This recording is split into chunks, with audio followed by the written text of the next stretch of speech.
Welcome to part 5 and the final part of this series on matte painting basics. We're going to be doing a tidal wave that goes over the London Bridge. This tutorial was suggested or inspired on a request suggestion that somebody that showed me an image of this kind of scene that is actually not unique. There are several images around that have actually this same building, same scene, same kind of effect of a tidal wave going over the London Bridge.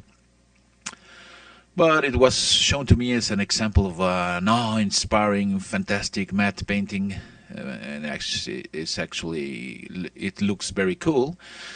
But it's not difficult to do. It's very easy. Nothing really difficult about doing it. But at the same time, for a basic learning tool about matte painting, it's a good subject. It's also lots of fun, so we're gonna be learning how to combine a couple of wave images. We're gonna be creating a detail mask of the bridge. We're gonna be breaking up the detail with some nice included Photoshop brushes with some adjustments to them. We're gonna be painting detail and flow, and we're gonna be finalizing the image with some of our adjustment layers so it looks cooler. And that's about it. So this is gonna take us 15 minutes or so. So start up Photoshop and let's get right to it. Okay, let's get started. First we're gonna import this wave photo. Just copy and paste it into a new layer. And there we have it. Now we're gonna position it a little bit so it's at the level of the London towers. And once we have that, we're gonna be creating a mask revealing the bridge behind it. We're gonna use this brush first to mask off the obvious, the edges, the square edges of this stock image, and everything that we don't need for now. At the top and right here at the bottom of the wave. Of course, this is just some rough masking. We're gonna be detailing further down the tutorial. For now, we're just roughly masking off the obvious parts to find the shape of the wave that interests us, and we will be using that. A little bit of repositioning here, and once we have all the obvious parts that we don't need masked off, we're gonna reduce the opacity a bit so we can see the bridge, the tower behind it, so we can start masking off the edges of the whole tower, the whole bridge. We're gonna be using a small defined brush, this one right here, and just go about the edges of the tower, masking off all the details, so the towers can go through the wave layer. And there is no easy way to do this. You can try and use the pen tool or the polygonal lasso tool, but for this I find it much easier and comfortable to just brush off, starting on the edges and then going on to the fill part of it. But as you can see, you just find the edges. I'm gonna speed it up a little bit here because this process is long and we only have less than 30 minutes to do this tutorial, so I need to speed this one up. But you get the idea. With this small brush, if you need, in some cases, just reduce the size a little bit and just go about masking off all the structure of the bridge, all these little pieces of metal.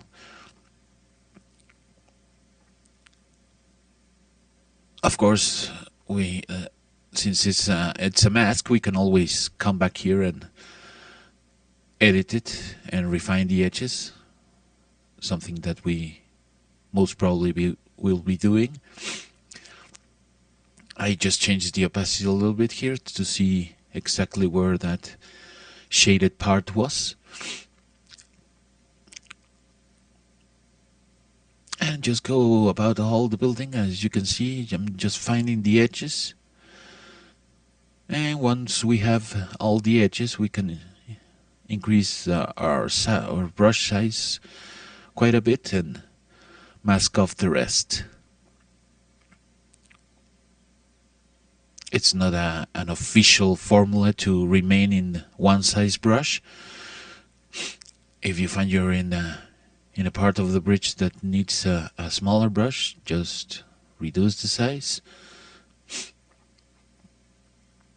and just find all those metal beams of the structure. Okay, once we have it, as you can see, just increase the size, mask off the rest. This is the easy part. We found all the edge all around. Be sure to take your time doing this mask because we will be using this mask on other layers.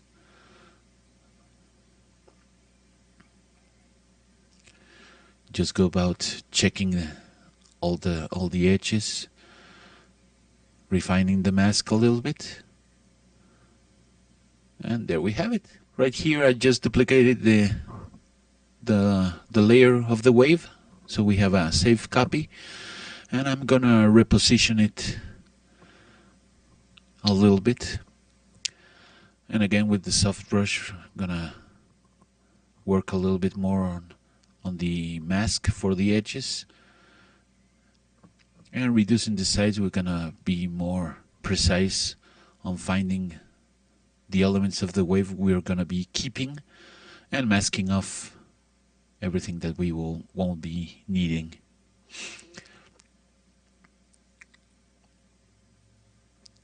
It's an important process to see how it's looking.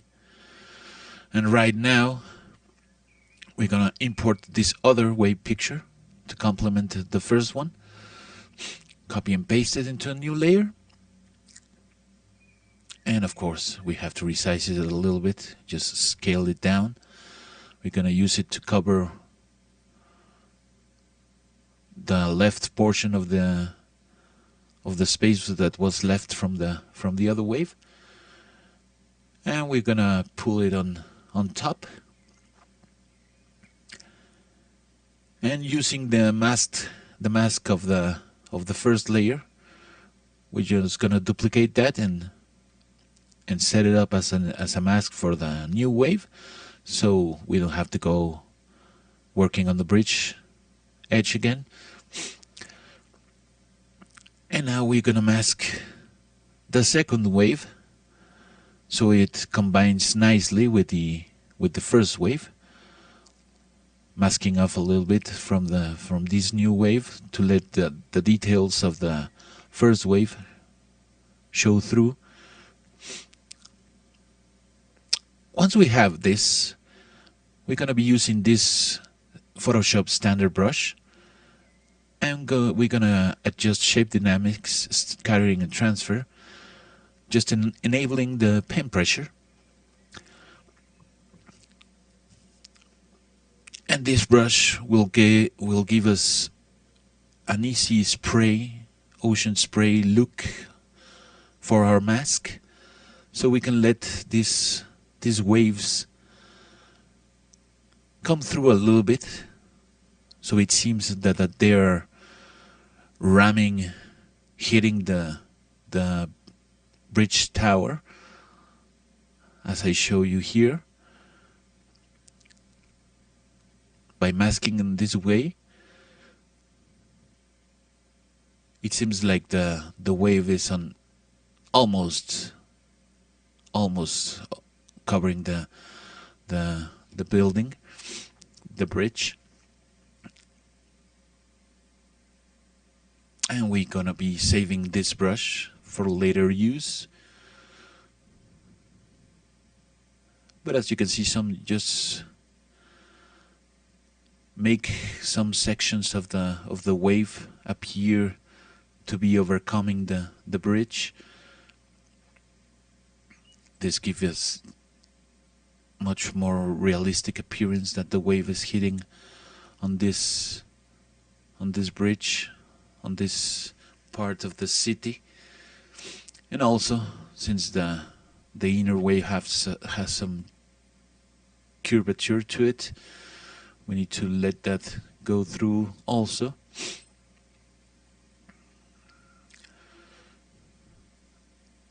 We need to check each wave individually, because right here is a section where both waves overlap each other.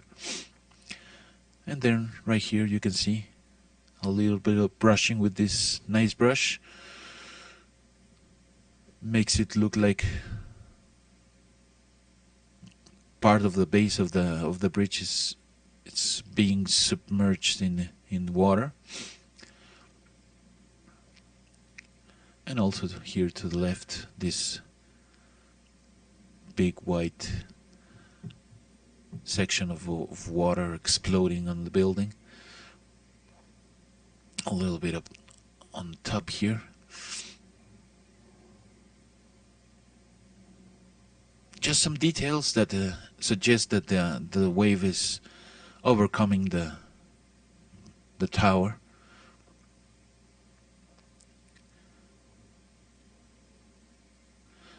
And of course you can let as much as you want in, but you have to take into consideration the position of the wave. If you mask in too much, it will look bad. It will look obvious that the position of the wave doesn't relate to the building.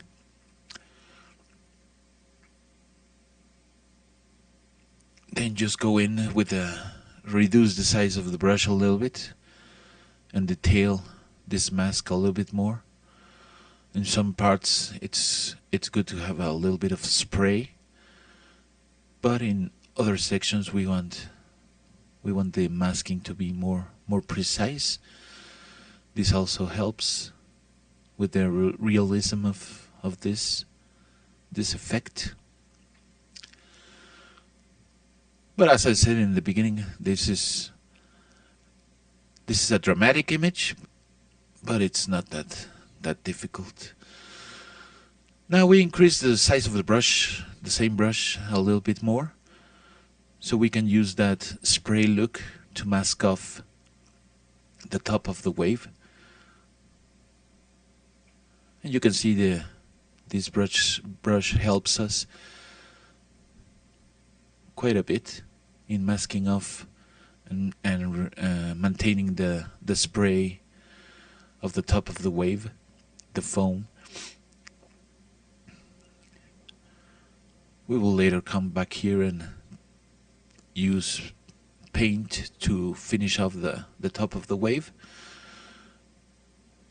But as you can see, I'm saving the brush here for you, so you can select it directly, but I recommend you you check the settings.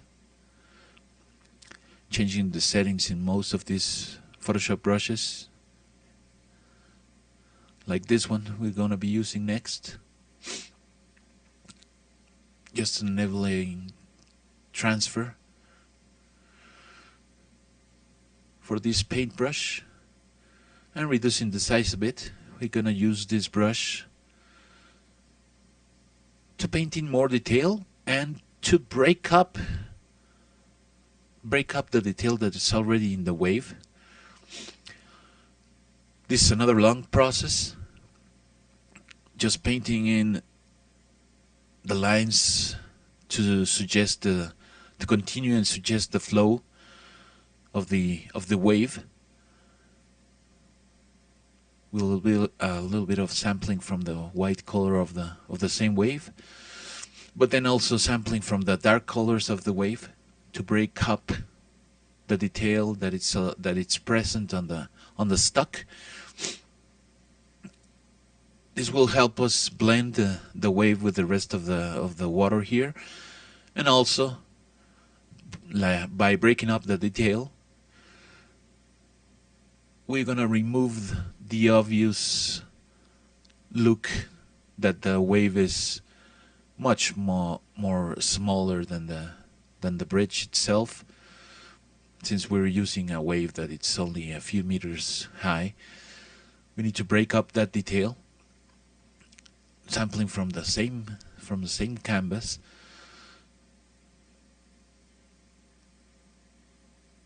We just need to break up the detail that it's present there, making these sections of foam much smaller, and making them much smaller. Then the wave as a whole looks quite a bit bigger.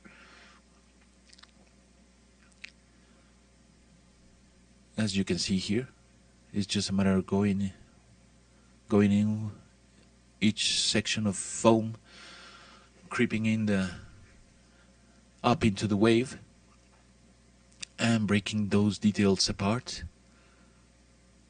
If we have a big patch of foam, we transform it into several smaller, tiny patches of foam going up the wave, and you can see immediately this takes an effect on the overall look of the wave, making it look much bigger and fit our scene much better.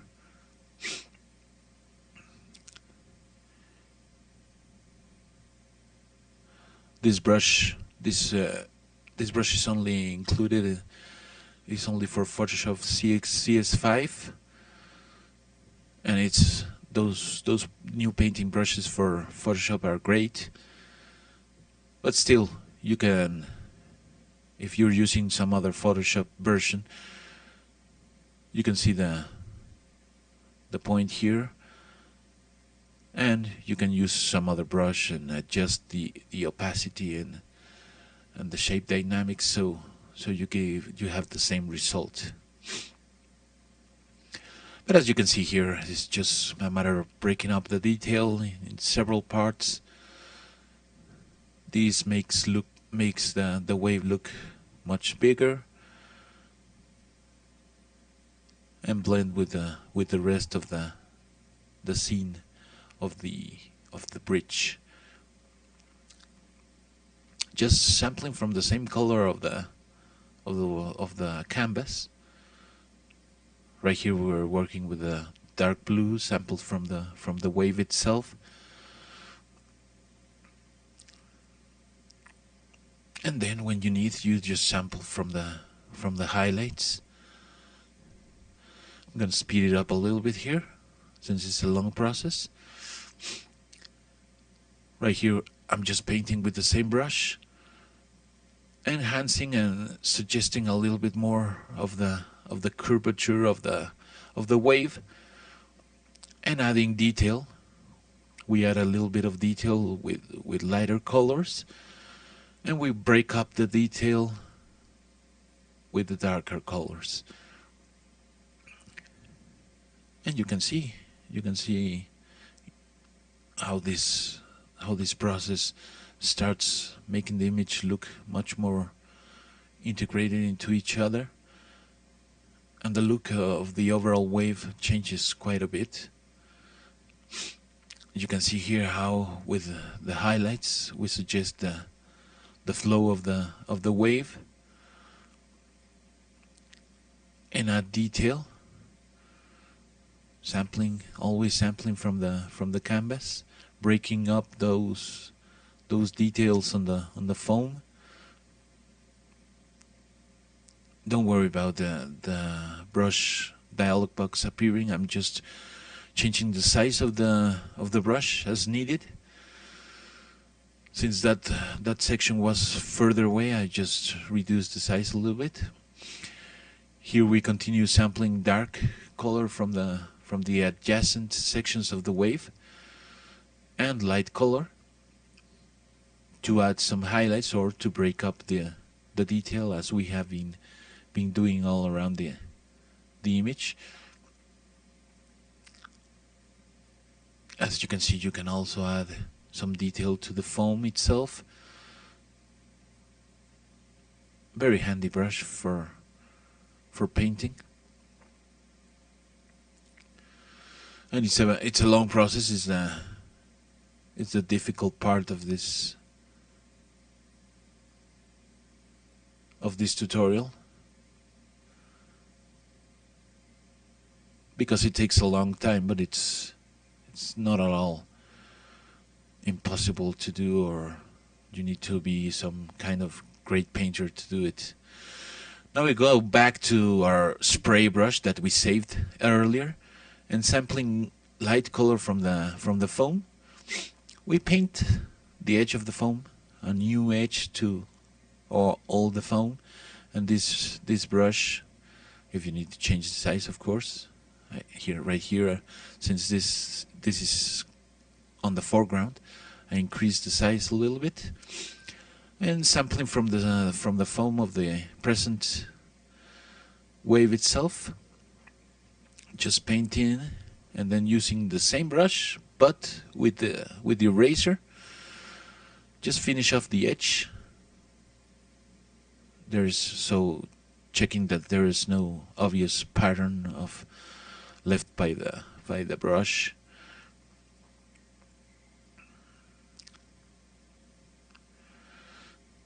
And then we create a new layer.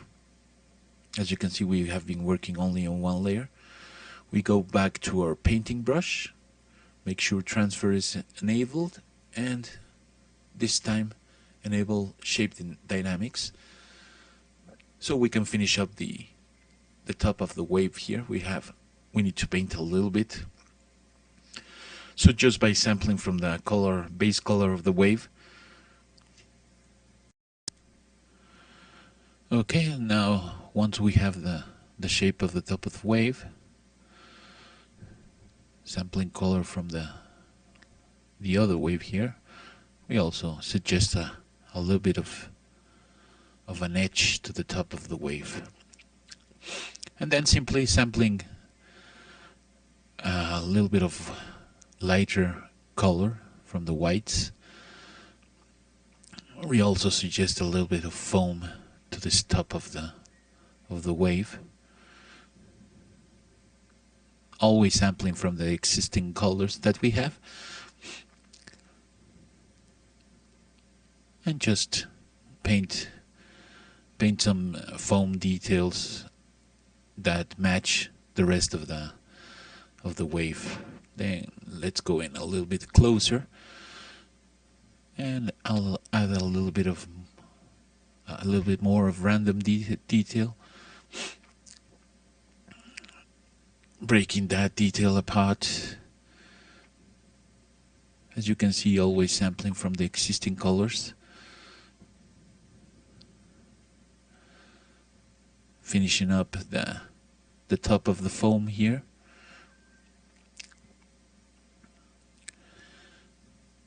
And that will give us a nice detail for the top of the wave. And we're going to continue using this same brush and continue working on the flow detail. And again, sampling from the colors existing in the image that we have. We try to combine the blue and white of the wave with the rest of the water here, that it looks more brownish. I'm gonna speed it up a little bit here, but it's just the same process. Just add flow detail. You can see this even if it's sped up, and always sampling from the colors. We start getting a nice flow, a nice combination with the background and the wave. Just following the flow of the wave and combining it with the calm waters of the river. It's just a matter of continue the sampling of the colors, and continue adding detail that combines both bodies of water until we have a nice blend of the image. I always go back and spread a little bit more of breaking the detail on the waves if I feel it looks still too, the scale doesn't look cool. And right now I'm adding the final layers of adjustment. Here's the black and white layer, just adjusting it a little bit to bring out the colors. And if we set that layer to multiply, the result is this dramatic color change. And with this dramatic color change, I noticed that there are still some parts missing to be masked of the original waves. So I just go with the soft brush and eliminating those. And then back into the black and white layer with a big round soft brush, just mask off the central portion. This creates kind of a beach net effect that emphasizes the central action. With this big soft brush, still you can resize it if you need it, but I'm trying just to emphasize the central area of the action with these dramatic colors that the black and white multiply layer provides. And now to increase the effect that of the low sunlight that we have in the original plate, I'm gonna add a warming filter, but also mask off where needed, just to let this warming effect go through in certain areas, but trying to mask off in the shadows, so the shadows in the image remain cooler, but the sunlit areas have this little bit of orange cast on them. Just changing between white and black, you mask in or mask out the effect. And for that same purpose, we're gonna add a cooling filter now. We don't need this in almost anywhere but the shadow, so we fill the mask of this cooling filter layer with black, and opposite to the other ones, with painting with white on the mask. Now we let in the effect of this cooling filter just on the shaded areas, and you can see this brings nice bluish tones to the water here, and keeps the cooling effect of the shadows on the buildings themselves, on the bridge. Now we go to the thumbnail of the original mask we did for the bridge. Control click on it, or command click on the Mac, so we get a fast selection of the bridge, so we can eliminate the blues and the orange tints, the blues mostly from the building. Now we're gonna do a levels layer that we're also gonna be using only for the shadows. So we fill the layer with black, and with white we paint in just the shadows just where we need them, in the shaded parts of the tower and the waves. And right here just suggesting a little bit of shadow from the bridge itself, casting into the waves back there. Just some subtle shadow. All these shadows may worked with the levels layer. And then again we go back to original mask, make a selection, make a quick selection, and erase or mask off from the shadow effect from the top of the buildings, of the bridge itself. So the shadow is only on the back right there, you can see. Okay, that is it. We have arrived at the end of the tutorial. As I told you, we have to do it in less than 30 minutes. I think I'm over that already. So hope you have learned how to do this thing. Hopefully you ended up with more or less the same thing. If not, open up the PSD file, analyze the layers, and you'll see it's not a difficult thing to do. If you have any more doubts or problems following this, don't hesitate, shoot me an email, and I'll be happy to discuss with you the problem, the solution, and clear any of your doubts. Thank you very much, guys, for following me through this series, for following my work, my tutorials. Hopefully everybody learned something. If you followed the tutorials, if you work with me, and hopefully I'll see you in the next tutorials, and you learned a bit from this series, so you can accompany me in more difficult, more challenging matte painting images in the future. Thank you very much, guys. Again, my name is Ed Lopez for Psdtuts. See you in the next one.